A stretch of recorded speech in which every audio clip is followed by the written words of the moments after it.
Bismillahirrahmanirrahim. Assalamualaikum warahmatullahi wabarakatuh. Alhamdulillahirabbil alamin. Allahumma shalli wa sallim wa barik ala sayyidina Muhammadin wa ba'd. Para jemaah, Bapak, Ibu yang dirahmati Allah. Ibu-ibu ada apa enggak itu? Ada? Enggak ada. Para jemaah, bapak-bapak yang dirahmati Allah, jemaah Masjid Al-Muhajirin, kita bersyukur malam hari ini kita diberi nikmat oleh Allah sehingga bisa berkumpul, bisa bersilaturahmi, sekaligus juga bisa menunaikan salah satu kewajiban kita, yaitu sholat maghrib secara berjamaah, kemudian dilanjut dengan ta'lim. Kita berharap kepada Allah mudah-mudahan apa yang kita pelajari malam hari ini jadi ilmu yang bermanfaat, sekaligus jadi tambahan amal ibadah kita di akhirat. Amin ya rabbal alamin. Para jemaah Bapak Ibu yang dirahmati Allah, ini pertama kali saya berkunjung ke sini, Masjid Al-Muhajirin. Dan kalau temanya tentang waris, ini terlalu panjang, terlalu banyak masalah yang mesti dibahas dalam masalah waris yang tidak mungkin hanya dalam satu pertemuan. Tapi ada satu kasus yang ini hampir sering sekali terjadi di tengah masyarakat kita berkaitan dengan waris. Dan ini sebab entah karena ketidaktahuan atau juga sebab karena memang kalau bahasa syariatnya itu ketamakan diri terhadap harta, begitu. Jadi ada kasus begini. Katakanlah ada seseorang namanya, kita nyontohin namanya Abdullah misalnya. Ada Abdullah punya anak 3. Ini biar gampang nih, biar gagak bingung. Nama anak yang pertama Hamid 1, yang kedua Hamid 2, yang 3 Hamid 3. Ini contoh nih. Abdullah punya anak 3. Hamid 1, Hamid 2, sama Hamid 3. Waktu berjalan, kemudian anak-anak mulai dewasa, menikah, berkeluarga. Lalu Abdullah ngelihat ini Hamid 1 nih, anaknya yang pertama ini dilihat sudah berkeluarga, anaknya juga sudah mulai banyak. Lalu dia berinisiatif untuk memberikan salah satu rumahnya kepada Hamid 1.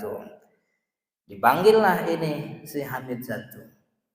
Mid, Baba lihat lu udah punya anak 2, cuman rumah masih ngontrak gitu. Kebetulan Hamid sama Abdullah orang Betawi gitu. Jadi ngomong sama Baba ngomongnya lu gua kan gitu. Orang Betawi ke anak ngomongnya lu gua kan gitu. Gua lihat lu udah punya anak 2, anak udah gede tapi rumah masih ngontrak gitu. Udah daripada ngontrak, rumah gua yang di Sawangan buat lu aja gitu. Rumah gua yang di Sawangan buat lu aja. Hamid 1 negesin, Baba mau ngasih apa mau minjemin doang gitu. Gua kasih buat lu gitu. Kalau kasih bilangin dah adik-adik saya, dibilang gitu kata Hamid 1. Ya udah kalau gitu besok sore lu semua pada ngumpul dah di sini. Biar gue bilangin. Terjadilah itu pertemuan Hamid 1, Hamid 2, Hamid 3 dengan Abdullah nih bapaknya. Kata Abdullah nih, Hamid 1 nih abang lo udah punya anak 2 gede-gede belum punya rumah. Dan usahanya lu lagi kagak bagus, makanya gua kasih rumah yang di Sawangan gitu. Ntar lu berdua nih Hamid 2, Hamid 3 tenang aja. Ada lagi rezeki gua kasih begitu. Akhirnya jadi nih Hamid 1 memiliki rumah atas pemberian Abdullah. diurusin dah tuh apa namanya suratnya. Kan kalau balik nama rumah tuh kan rada repot juga kan ya. Kalau itu hasil pemberian harus ada akta hibahnya. Diurusin semuanya. Sampai selesai berjalan ini kemudian waktu sampai akhirnya kemudian Abdullah meninggal. Ketika Abdullah meninggal, maka kan hartanya tuh pindah milik kepada ahli waris. Nah, ini yang mesti diketahui nih Bapak Ibu yang dirahmati Allah, warisan itu bukan akad. Kalau akad tuh saya sama Pak Zakaria, nih gua kasih, diterima, saya terima. Itu namanya akad tuh, ada ijab qabul. Jual beli itu akad, ada ijab qabul. Syaratnya kudu ridho. Yang ngasih ridho, yang terima ridho. Gimana biar tahu dia ridho? Ngomong. Makanya ijab qabul tuh ada tuh. Itu namanya akad. Tapi kalau yang namanya waris, ini ketetapan syariat. Jadi nggak perlu ada ijab qabul. Bapak nggak perlu bilang, nih gua waris ini buat lu nih. Nggak bisa begitu. Ini namanya ketetapan syariat. Itu hak yang otomatis didapatkan oleh ahli waris ketika si pewaris meninggal dunia. Begitu.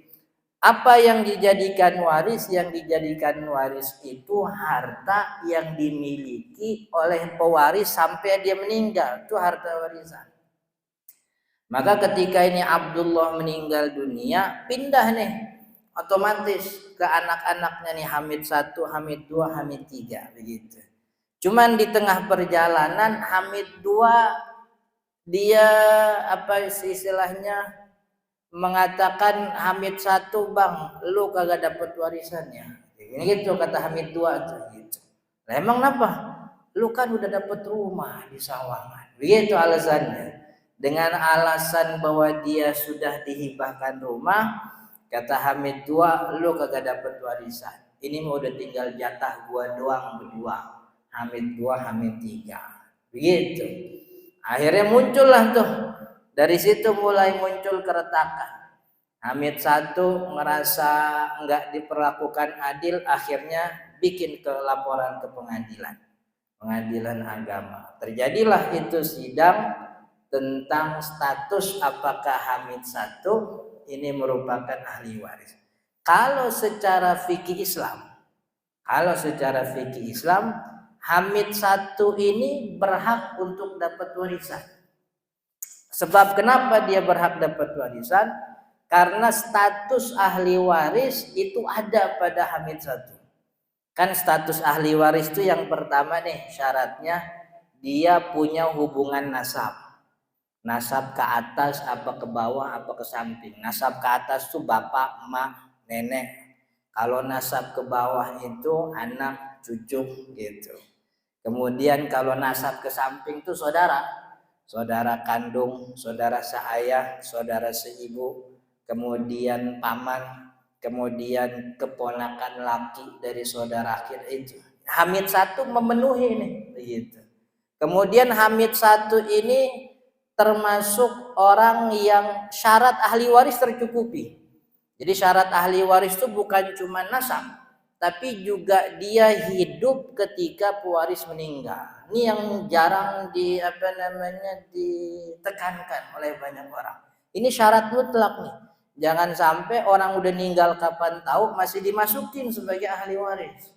Padahal syarat ahli waris itu hidup ketika pewaris meninggal dunia. Ketika Abdullah meninggal, Hamid 1 ada hidup, maka dia jadi ahli waris begitu. Udahnya dia nasab gitu, udah dia anak berhak begitu. Nah, itu kan kalau ahli waris itu kan ada 3 tuh jalurnya tuh. Pertama jalur nasab, yang kedua jalur pernikahan. Nah, cuman jalur pernikahan yang jadi ahli waris cuman istri aja. Jadi yang jadi ahli waris sebab jalur pernikahan cuma 1, namanya istri. Istri yang sah atau istri yang sedang menjalani masa iddah talak 1 dan 2. Begitu. Misalnya ada pasangan suami istri ribut, berantem. Namanya katakanlah Gunawan misalnya. Ada gak? Ada. Oh jangan dah. Oh, ada gak? Nyontoinnya ini kita mau nyontoin meninggal nih. Kalau ada orang sini gak enak begitu. Nah, namanya Indro. Indro ada Indro? Ada Indro? Nah, Indro punya istri namanya Indri. Ribut ini dia berdua. Di rumah ribut, keluar rumah bikin status isinya ribut lagi. Itu kan orang kita begitu sekarang itu, ribut pakai status WhatsApp gitu. Habis sekampung ngeliatin diribut kan gitu di WhatsApp gitu. Itu ribut sampai akhirnya udah gua ceraiin loh, kata Indro begitu. Indri negesin, abang bener mau ceraiin saya? Iya, gue ceraiin. Mau cerai berapa? 1 apa 2? Gitu. Indro mikir, ini kalau langsung 3 kagak bisa balik lagi, ini sayang juga kan begitu. Talak 1 dah, begitu. Talak 1, gitu. Beres talak 1, kemudian si Indro ini pergi dia pakai kendaraannya, kemudian kecelakaan nih misalnya. Maka si Indri ini walaupun statusnya sudah ditalak, dia tetap ahli waris. Sebab masih menjalani masa iddah talak 1 atau 2. Gitu. Karena talak 1, talak 2 tuh istri yang masih iddah tuh masih tanggungan suami. Status suami istrinya tuh masih ada. Makanya kan orang kalau udah cerai tapi masih dalam masa iddah, rujuk nggak usah nikah baru. Jadi tinggal ngomong aja. Neng, abang merujuk neng, udah beres gitu. Selama masih dalam masa iddah gitu.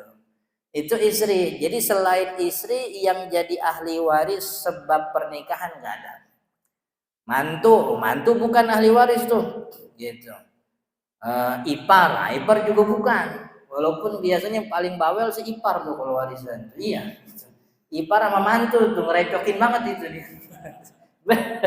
Gitu. Jadi kita nih kalau punya mertua meninggal dunia, kita sebagai menantunya bukan ahli waris. Cuman kita bisa semangatin istri kita biar ngambil warisan gitu. Istri kita waris, karena dia anak gitu. Gitu. Ya nyemangatin untuk ngambil haknya kan boleh, emang ngambil haknya. Tapi kalau mantu bukan. Mertua juga bukan. Kita kebetulan alhamdulillah dapat rezeki anak kita cakep ditaksir sama orang kaya. Nikah dah. Ini orang kaya kelihatannya duitnya banyak, badannya ringkih. Tahu badan ringkih? apa namanya gampang banget sakit begitu orang kaya, akhirnya lama-lama meninggal. Kita sebagai mertua bukan ahli waris. Biar dikata kita ini mertua yang disayang, bukan ahli waris. Jadi yang sebab ahli waris itu nasab, pernikahan, kemudian yang ketiga ada namanya i'taq. I'taq itu pembebasan budak. Jadi zaman dulu kan masih ada budak tuh. Kalau ada orang punya duit banyak, dia mau ibadah paling gede bagi orang punya duit itu membebaskan budak. Itu dia. Itu ibadah paling ini, udah surga itu. Udah surga. Udahnya dibebasin, dimasukin Islam. Kalau budaknya non muslim, wah itu surganya 2 kali itu. Itu. Bidadarinya double. Ini ada orang yang punya duit kemudian dia bilang, Ji, nih kalau bahasa di orang kita begitu, Ji, ente punya budak itu, ane lihat budaknya rajin ke masjid, sholat berjemaah, rumahnya pinter, bakal jadi ulama. Kalau ane didik ke pesantren ini kayaknya jadi kiai nih. Udah gue bebasin aja. Nah, daripada jadi budak ntar nggak bisa manfaat buat umat, gue bebasin. Lu naruh harganya berapa? Kata si Haji, iya nih, ini gue punya budak nih, cuman rada kurang rajin kerja, cuman sama belajar sih rajin ini orang. Begitu udah gue jual dah. Jualnya berapa? 1 miliar misalnya. Emang budak mahal-mahal itu dulu. Jadi kalau di dalam syariat ada apa namanya kafarat membebaskan budak, itu satu budak tuh umumnya itu sama nilainya dengan 100 ekor unta. Umumnya dulu. Unta itu udah 1 unta aja ya. Paling murah ada 50 juta mah begitu. Itu paling murah. Gitu. Kemudian dibebasin nih. Dibeli itu 1 miliar, ini 1 miliar bukan untuk beli tapi membebaskan. Setelah dibebaskan, ini budak merdeka. Karena merdeka, dia punya kepemilikan. Kan dulu kalau budak nggak punya milik, apa-apa yang dia pegang tuh punya tuannya. Setelah dibebaskan, dia merdeka, lalu dia bekerja, berusaha, jadi kaya. Ini budak yang dulunya budak, udah merdeka sekarang, kalau dia meninggal, maka si orang yang bebas itu ahli waris. Gitu. Ini budak nih meninggal dunia. Ketika dulu budak udah merdeka, meninggal dunia, keluarganya nggak ada, atau mungkin keluarganya ada, cuman masih pada budak, begitu. Kan nggak bisa tuh, budak dapat warisan dari merdeka nggak bisa. Maka yang dapat warisan siapa? Ini tuh Haji Fulan yang dulu bebasin, gitu. Dibilang Haji Fulannya udah meninggal, oh berarti anak cucunya, anak keturunannya. Itu menggantikan posisi Haji Fulan sebagai ahli waris dari si orang yang sempat dibebasin dulu. Itu 3 jalur. Nasab, pernikahan, pembebasan budak. Ini Hamid 1 dapat nih nasab nih. Malah nasab utama. Kan daripada nasab itu ada kelas-kelas prioritas. Namanya kelas prioritas pertama tuh al-bunuwah, yaitu anak. Artinya orang yang dalam derajat anak ini tidak mungkin tidak dapat warisan, pasti dapat warisan. Yang kedua al-ubuwah. Al-ubuwah itu orang tua. Gitu. Jadi habis anak yang utama orang tua. Makanya kalau ada bapak, ada anak, maka sisanya paling banyak tuh buat si anak laki-laki. Tapi kalau di bawah anak perempuan, maka perempuan dapat setengah, sisanya buat anak ayahnya, begitu. Baru yang ketiga namanya ukhuwah. Ukhuwah ini nomor 3. Jadi kalau selama ahli pewaris ini punya anak laki-laki, saudara-saudara kagak dapat. Itu penting tuh. Ada namanya hijab. Jadi ada ahli waris yang keberadaannya membuat ahli waris lain kagak dapat. Dia ahli waris, saya kan abangnya Ustaz. Saya adiknya almarhum Ustaz. Iya, ini kan saya termasuk kategorinya nasab, ahli waris. Tapi kenapa saya kagak dapat? Ente terhalangi oleh anak almarhum. Gitu. Jadi anak laki ini menghijab semua ahli waris kecuali orang tua sama istri atau suami. Jadi kekuatannya gede ini, kekuatan anak laki. Makanya saya nih kalau diminta di mana-mana bagiin waris, saya tanya almarhum punya anak laki apa enggak? Ada Ustaz, enak tuh gitu. Karena kalau ada anak laki ngitungnya gampang begitu. Jadi sama saudara-saudara tuh kagak usah ribet gitu. Saudara-saudara nggak usah ribet. Tapi kalau punya anak perempuan, anak perempuan ini tidak punya kekuatan menghalangi saudara. Maka saudara bisa dapat kalau ada anak perempuan begitu. Ini Hamid nih masuk kategori al-bunuwah, ahli waris. Udahnya gitu syaratnya terpenuhi. Pertama, dia hidup ketika si pewaris meninggal. Ada tuh Hamid 1. Kemudian yang kedua, dia tidak punya sifat sifat mani bahasa Indonesianya. Sifat yang membuat dia batal jadi ahli waris. Apa sifat yang batal jadi ahli waris? Pertama, beda agama. Jadi anak tuh kalau non muslim nggak bisa jadi ahli waris. Nih misalnya nyontohinnya, ini mau nyontohin anaknya jadi kafir nih, namanya jangan Abdullah, kagak boleh itu. Namanya itu. Namanya Michael Michael muslim. Begitu. Michael muslim, cuman karena anaknya ini tumbuh dewasa ketika Michael udah lumayan rada tua. Jadi nggak kejaga nih. Nama anaknya Christian, misalnya Christian. Begitu. Christian ini bergaul sono sini sampai akhirnya ketemu temennya yang ngajakin, yuk sekali-kali ke gereja yuk, gitu. Mau ngapain? Toleransi dong, kan begitu. Kemarin gue diajakin Jumatan, gue ikut gitu. Sekarang lu gantian gitu. Akhirnya Christian masuk ke gereja. Awalnya duduk di sop paling belakang gitu. Cuman kata dia, gue kurang kedengeran nih gitu. Akhirnya ke depan dia. Di depan, kemudian berhari-hari minggu ini datang merasa asik. Akhirnya kayaknya lebih enak Nasrani nih. Akhirnya pindah agama dah, mulai dibaptis. Ketika orang ini pindah agama, beberapa hari kemudian ini si Michael meninggal dunia, maka Christian gak jadi ahli waris. Sebab dia punya sifat yang menghalangi statusnya sebagai ahli waris apa? Yaitu kekafiran. Orang muslim tidak mewarisi orang kafir, sebagaimana orang kafir pun tidak mewarisi orang muslim. Begitu. Cuman kalau saudara-saudaranya yang muslim habis dapat mau ngasih ke Kristen ya nggak apa-apa. Jatuhnya hibah bukan warisan, hibah dari si saudara-saudaranya. Ada anaknya Kristen, nah, kemudian siapa lagi tuh apa namanya Elton dan sebagainya. Gua kasihan sama adik gua, dia kagak dapat gara-gara pindah agama, nih gua kasih. Nggak apa-apa itu namanya hibah, bukan warisan begitu. Kalau warisan kan dari harta almarhum.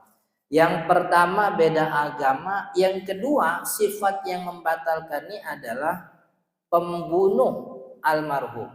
Jadi kalau ada ahli waris terbukti nyata dia membunuh almarhum, dan ini harus melalui proses pengadilan dibuktikan gitu. Kalau terbukti maka status ahli warisnya batal. Kan ya, kayak kasus di mana tuh berapa tuh akhir tahun 2022 tuh kalau nggak salah tuh yang di Jayapura tuh ya. Jayapura istri bersekongkol sama pacarnya membunuh suaminya kan ya. Suaminya bos ini kan, bos perhiasan di Jayapura itu. Apa kiosnya banyak itu. Jadi ketika ini terbukti bahwa dia membunuh, dan dalam syariat tuh pembunuh itu tidak dihitung siapa yang nusuk pedang. Artinya kalau dia bersekongkol 5 orang, 5-5-nya dicatat sebagai pembunuh, walaupun dia timbang megangin doang begitu. Saya kagak nusuk pedang, saya megangin gitu. Ini jatuhnya qatil juga dalam syariat. Artinya kalau dia ini ahli waris, batal status ahli warisnya. Saya kagak megangin Pak Hakim, saya timbang videoin doang, sama videoin sekongkol juga gitu. Kan ya, videoin juga sekongkol. Jadi ini apa namanya? Ini perempuan ahli waris aslinya karena dia istri. Cuman dia terbukti yang membunuh, maka batal status ahli warisnya. Gitu. Atau anak pengen buru-buru dapat warisan, dibunuh itu apa namanya bapaknya. Kan ada tuh. Ada, naudzubillah kan ya, mudah-mudahan anak-anak kita terhindar dari sifat-sifat tercela begitu. Yang ketiga status yang membatalkan ahli waris adalah budak. Jadi pertama apa namanya tadi beda agama, yang kedua pembunuh, yang ketiga budak. Jadi kalau ada orang merdeka punya anak budak misalnya, ini anaknya nggak jadi ahli waris. Contohnya tadi tuh dia sendiri dibebasin, tapi kemudian ternyata ada anaknya dan anaknya masih budak. Atau mungkin ini kayak, jadi dulu itu orang yang punya budak itu kan boleh digauli budaknya, budak perempuan. Tapi dalam syariat Islam, perempuan budak yang digauli itu ketika sudah digauli maka statusnya jadi suriyah. Apa suriyah? Suriyah itu haram dijual. Haram dijual sampai betul-betul dia ngelewatin masa haid. Kalau terbukti haid berarti kagak hamil nih dia. Boleh itu. Tapi kalau kemudian dia hamil, berarti haram dijual sampai kapanpun. Itu namanya suriyah. Jadi ketika udah ketahuan hamil, namanya suriyah, kemudian anaknya keluar, nama suriyah ganti jadi ummul walad. Ummul walad itu ketetapannya harus merdeka. Pasti merdeka ketika si tuannya itu meninggal dunia. Anaknya, anak yang lahir dari perempuan budak atas gaulannya si tuannya, ini anaknya merdeka, ngikutin bapaknya, gitu, ngikutin bapaknya. Tapi kalau kemudian ada tuan yang nyeleweng sama budak orang lain, gitu, misalnya kan, gitu. Ini hukum budak sampai sekarang belum dihapus, di Al-Quran masih ada. Satu waktu kalau terjadi kan salah satu sebab pemudakan kan peperangan kan ya, salah satu mungkin terjadi begitu peperangan, kita lawan siapa pasukannya Joe Biden Amerika gitu. Joe Biden kan pasukannya bencong semua, menang kita pasti gitu. Joe Biden kan LGBT dia pendukungnya menang kita. Itu kalau menang itu tawanan perempuan itu jadi boleh diperbudak, itu ketentuannya gitu. Cuman kan Nabi Muhammad nggak mau begitu. Ketika dia datang ke Mekah, Fatuh Makkah, orang kafir Quraisy kalah itu, tiba-tiba orang muslim datang nggak punya kekuatan, bisa itu semuanya diperbudak sama Nabi Muhammad. Nabi Muhammad enggak. Kata Nabi Muhammad, antum tulaqah, kan gitu. Kamu semua bebas begitu, nggak ada dendam apa-apa lagi. Cuman ini aturannya aturan kita, non muslim masih mau hidup bayar jizyah, kan begitu. Nggak ada perbudakan, cuman secara hukum ininya masih bisa. Jadi kalau ada orang bergaul sama selingkuh sama budak yang bukan budaknya, gitu, budak orang lain begitu, lahir anaknya jadi budak juga, nggak merdeka. Karena ini hasil hubungan hubungan gelap, bahasanya begitu. Jadi kan mungkin nih tuan meninggal dunia, ini anak bener dia. Ketika dia meninggal nggak dapat warisan sebab dia budak statusnya, lahir dari hubungan yang tidak diperbolehkan begitu. Ini 3. Nah, tidak, kita kembali ke Hamid 1. Hamid 1 nggak punya status itu, maka secara fikih dia berhak mendapatkan warisan. Tapi yang jadi pemahaman umum di tengah masyarakat bahwa hibah itu bisa dijadikan warisan. Padahal nggak bisa secara fikih, karena secara fikih itu harta warisan adalah harta yang dimiliki oleh si pewaris sampai dia meninggal dunia. Rumah yang di Sawangan itu sudah dihibahkan jauh sebelum dia meninggal kepada Hamid 1. Kan hibah itu memindahkan kepemilikan. Ketika sudah diserah terimakan kuncinya misalnya, suratnya misalnya sudah serah terima, maka sah hibahnya. Kalau hibahnya sah, kepemilikannya pindah. Maka ketika si Abdullah meninggal dunia, rumah yang di Sawangan bukan warisan. Sebab apa?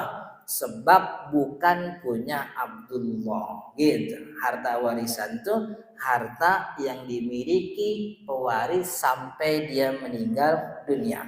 Harta yang udah dilepas, udah dihibahin sama orang begitu, nah, itu kalau udah serah terima gitu ya, ini hibah itu syaratnya, pindah milik itu syaratnya serah terima gitu. Haji, gua udah bosen pakai mobil gua buat lu aja dah gitu. Bener Ji? Iya bener gitu. Besok ambil dah begitu gitu. Besok ambil dah gitu. Kata iya dah gitu. Cuman belum diambil sampai akhirnya nih Haji Fulan meninggal dunia. Ketika meninggal dunia, temennya Haji Fulan datang. Kemarin bapak lu ngomong itu katanya mobil buat gua. Nah, ini kagak boleh begini.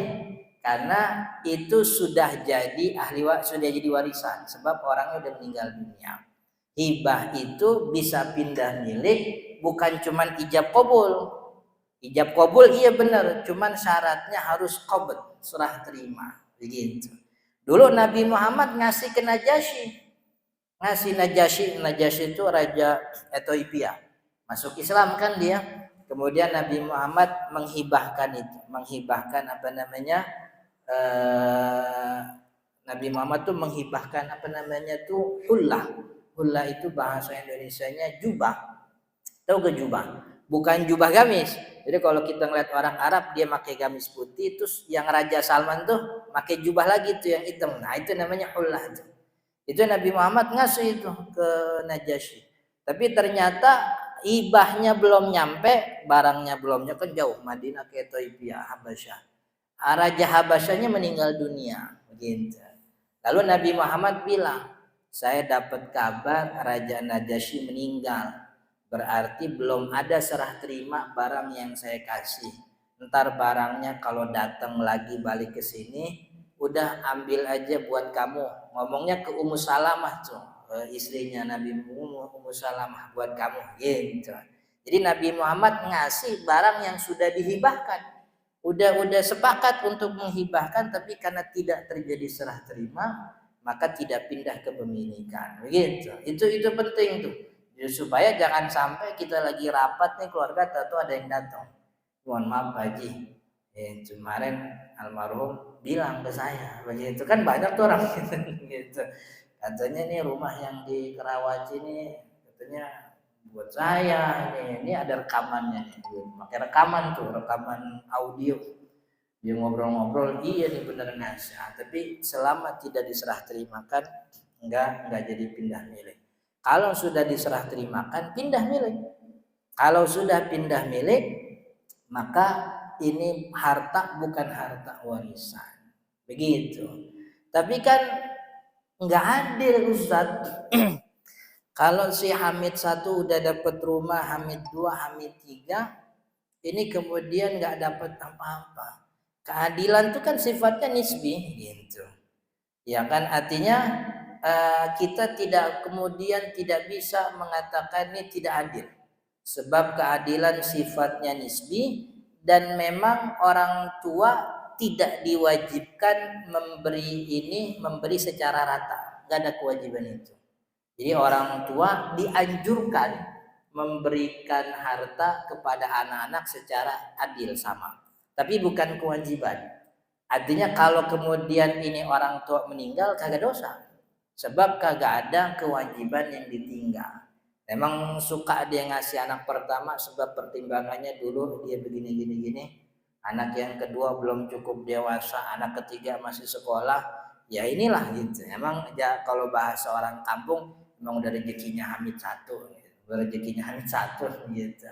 Jadi Hamid 2, Hamid 3 tidak mendapatkan apa-apa tapi bersama-sama mendapatkan warisan. Hamid 1 tetap dapat warisan. Nah, masalahnya kalau kita lapor ini perkara ke pengadilan, ini pengadilan agama pasti mengalahkan Hamid 1.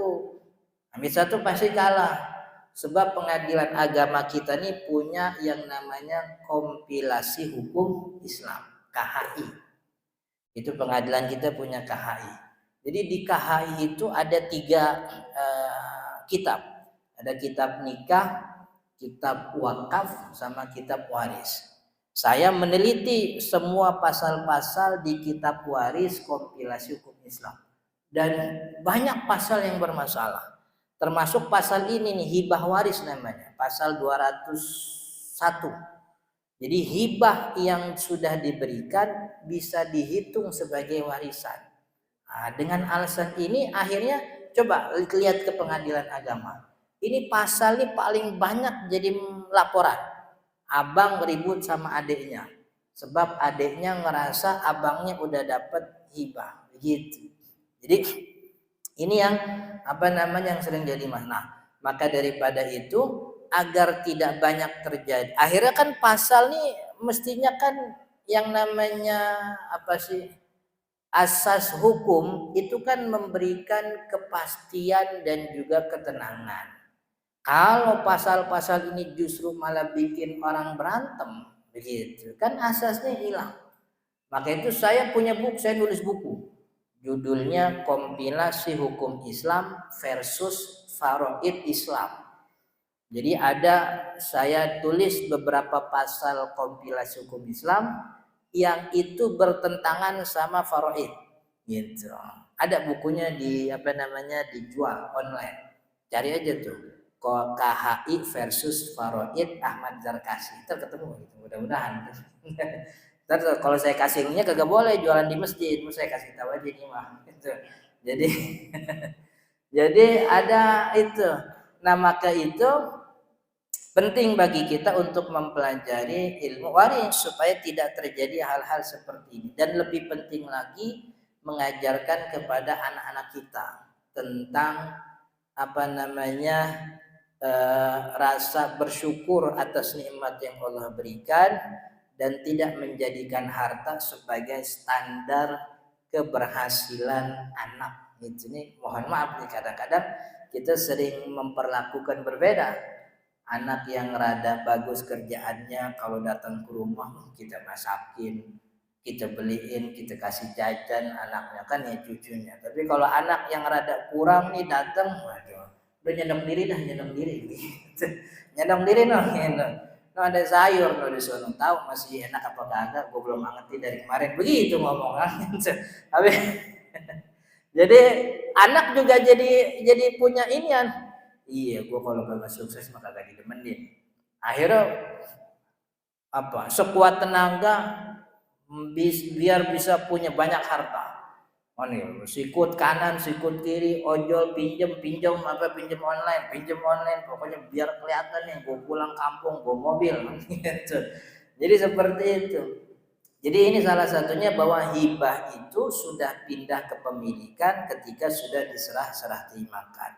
Jadi masalahnya dalam kompilasi hukum Islam ini membuat hibah, rumah yang sudah dihibahkan itu bisa dihitung sebagai warisan gitu. Akhirnya Hamid merasa nggak terima begitu. Hamid satu nggak terima, itu kan hibah, emang gue dikasih, sedangkan ini warisan mau beda lagi. Wah itu sama itu kata Hamid tuh. Akhirnya jadi pertengkaran. Maka kalau syariatnya dibuat oleh manusia yang berdasarkan sentimen dan kecenderungan diri, itu bisa menghasilkan apa yang disebut kecemburuan.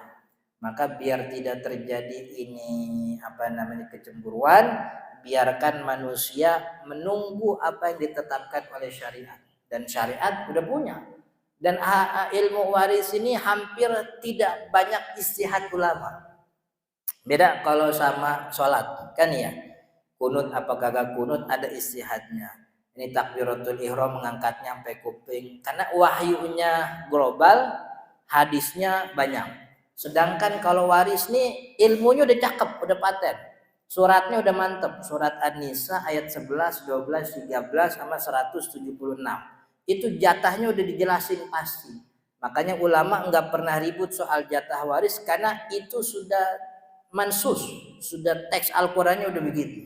Gitu. Ya paling beda beda pendapatnya dalam pandangan nenek itu yang dari mana yang dapat waris, nenek dari ayah apa nenek dari ibu. Tapi itu masalah yang kejadiannya tuh 1001 gitu.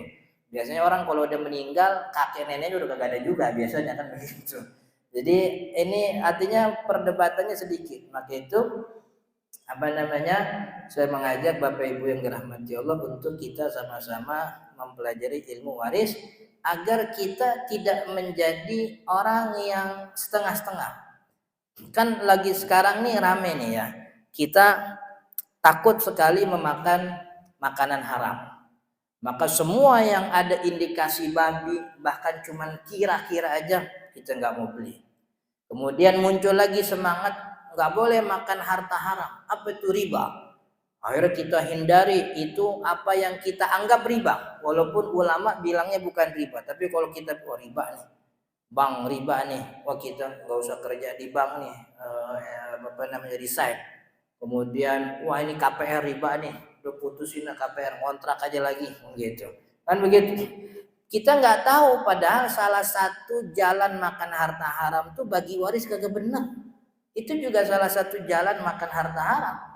Karena ini kan ketika orang sudah meninggal hartanya pindah kepada ahli waris dengan ketetapan yang sudah ditetapkan. Kalau kita asal bagi aja, udah bagi rata aja dah begitu. Ribet amat biar kagak bagi rata aja begitu. Ini akhirnya jadi makan harta haram. Sama hukumnya sebagaimana makan harta riba, sama-sama haram kan begitu. Biar enggak ribut Ustaz. Sebenarnya bagi rata mau boleh-boleh aja. Cuman bagi rata itu dilaksanakan setelah setiap ahli waris tahu jatahnya masing-masing secara faraid. Gitu. Lu dapat 2/5, lu dapat 2/10, lu dapat 2/10, lu dapat 1/10. Kalau begini mau gak kita sepakat bagi rata aja gitu. Oh kalau gua dapat 2/10 sih gua kagak mau dah. Iya, tadi mah kagak tahu dia. Jadi ibaratnya kewajiban sama Allah dulu beresin, kewajiban sama Allah udah beres, baru kemudian kita berbagi dah gitu. Jadi yang kedua ini jalurnya bukan waris tapi namanya saling menghibahkan gitu. Yang pertama kewajiban sama Allah dulu gitu. Ibaratnya kalau bangun subuh jangan buru-buru sholat syuruk. Sholat subuh dulu yang wajib kan ya. Habis sholat wajib selesai nunggu syuruk sholat syuruk. Jangan subuhnya kagak udah langsung sholat syuruk aja dah. Gitu. Kan katanya sholat syuruk dapat pahala haji dan umroh kan gitu. Kan ya? Enggak, wajib dulu sholat subuh dulu begitu. Sholat witir padilahnya gede. Tapi orang kan kata sebagian ulama enggak boleh sholat witir kecuali setelah sholat isya. Jadi sholat isya dulu. Yang wajib dulu dikerjain, baru setelah itu hal-hal lain. Jadi kewajiban kepada Allah. Mudah-mudahan bermanfaat. Bentar lagi waktu isya. Ini ada tanya jawab apa gimana?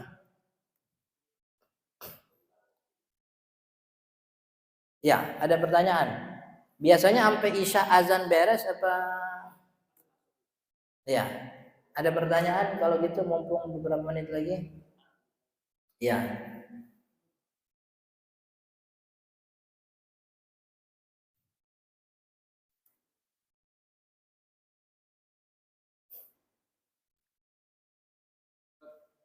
Nah.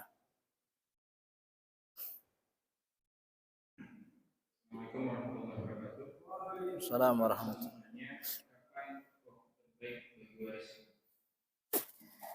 Waktu terbaik bagi waris itu secepat yang memungkinkan. Secepat yang memungkinkan itu maksudnya ketika memang seminggu, 2 minggu belum mungkin. Ini cepat sih, cuman masih masa duka. Ntar dah nunggu sebulan. Sebulan kayaknya nih belum 40 hari mah belum enak. Kalau kata orang Betawi gitu, belum 40 hari. Udah lewat 40 hari, jangan dah. Belum 100 hari nih, 100 hari. Gitu. Jadi memang lebih cepat lebih baik. Cuman kecepatan itu tergantung bagaimana kondisi yang ada pada ahli waris. Bisa saja kan ada anak pertama minta bagi waris sekarang aja dah, kita lagi butuh nih, anak mau sekolah, ini banyak itu banyak, ada cicilan, kalau boleh mah disegerakan. Jadi tinggal disepakati aja. Cuman memang tidak ini harus mendapatkan, itu teknis saja kesepakatan ahli waris. Kata ahli waris, ntar aja dah, nunggu habis lewat 100 hari gitu. Nah, yang menjadi masalah itu dalam penundaan kalau belum dibagikan warisan ada ahli waris yang meninggal lagi. Nah, itu yang jadi repot. Gitu. Ini Abdullah Hamid 1, Hamid 2, Hamid 3. Karena ditunda pembagiannya lama-lama Hamid 1 meninggal. Gitu. Akhirnya kan masuk di dalam jajaran ahli waris si Abdullah, istrinya si Hamid 1. Istrinya Hamid 1 kan bukan keluarga, ibaratnya kan begitu. Jadi ini yang jadi apa sih kalau bahasa orang kampung, jadi keki ini gitu. Ini si mantu ikut-ikutan. Ya iya sih, orang dia kan dapat jatah dari suaminya anak pertama yang meninggal.